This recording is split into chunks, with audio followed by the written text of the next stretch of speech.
Bismillahirrahmanirrahim. Assalamualaikum warahmatullahi wabarakatuh. Hasil gelar perkara tadi menurut saya ini hal yang biasa-biasa aja.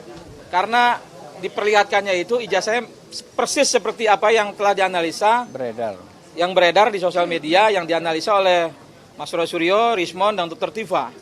Justru saya malah meyakini itu fotonya siapa, kacamatanya siapa, mulutnya siapa, rambutnya siapa, telinganya siapa, kumisnya siapa gitu loh. Nah, artinya akan tiba ini nanti di pengadilan, saya malah justru yakin. Jadi intinya tadi adalah bahwa yang pertama kita mengkritisi proses gelar perkara dan proses penyidikan. Bahwa penyidikan yang lalu itu kita katakan banyak hal yang tidak sesuai dengan peraturan perundang-undangan. Itu yang pertama, gitu. Kemudian yang kedua, bahwa penetapan tersangka yang diawali dengan peningkatan dari penyelidikan ke penyidikan yang menyatakan bahwa ada perbuatan pidana. Dan untuk itu tadi kita membantahnya, bahwa berdasarkan atas pasal-pasal yang disangkakan, itu yang kemudian awalnya itu dimasukkan sebagai pasal laporan, itu sungguh tidak memenuhi unsur-unsur pidana. Oleh karena itu tadi dari pihak prinsipal kita, gitu kan, kemudian juga pihak kuasa hukum, jelas menegaskan bahwa proses penetapan tersangka itu tidak pas dan tidak tepat secara hukum. Bahkan ada dinyatakan lagi prematur karena belum semua saksi, belum ahli diperiksa kok sudah ditetapkan sebagai tersangka. Padahal semestinya semua selesai dulu, gelar perkara yang baik, kemudian pihak-pihak ada, baru penetapan tentang ada atau tidaknya tersangka itu dan siapa saja. Jadi pada prinsipnya kita menyatakan bahwa proses penyidikan yang didahului oleh penyelidikan dan pada penetapan tersangka itu tidak tepat secara hukum. Itu menjadi perjuangan kita. Nah, kemudian yang ketiganya barulah dimintakan tentang dokumen inti. Bagaimana ada pencemaran, bagaimana ada fitnah gitu. Kalau tidak ada dokumen yang memang dikualifikasi asli.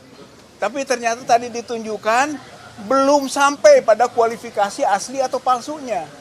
Jadi sebenarnya kalau kita masih beranggapan itu dokumen palsu, itu sah-sah saja. Karena belum ada putusan peradilan yang menyatakan itu asli. Gitu. Bahwa tadi itu progresnya baru sampai ditunjukkan ada. Dan bagi kita itu adalah konklusi ada itu disita oleh pihak Polda Metro Jaya.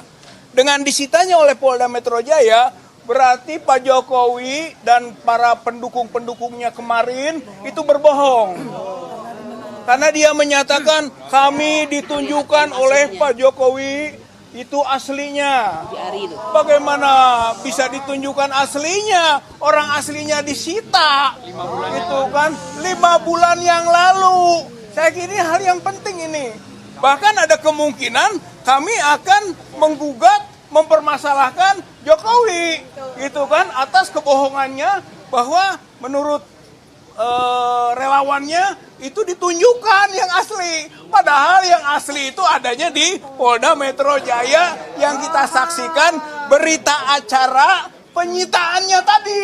Kita saksikan berita acara penyitaannya. Jelas itu sejak bulan Juli yang lalu. Nah yang terakhir, dengan ditunjukkannya baru sekarang kita tahu sebetulnya gugur itu proses-proses yang sampai kepada penetapan tersangka. Karena tuduhan tentang ijazah palsu kan baru sekarang ditunjukkannya. Itu saja belum ditetapkan keasliannya. Baru kita lihat. Berarti harusnya sudah gugur itu proses penyidikan sampai penetapan tersangkanya. Saya kira ini poin pentingnya dan itulah yang akan kita jadikan bahan perjuangan berikutnya tentang pembuktian berdasarkan laboratorium forensik ataupun laboratorium lainnya yang menunjukkan bahwa ijazah itu tidak asli.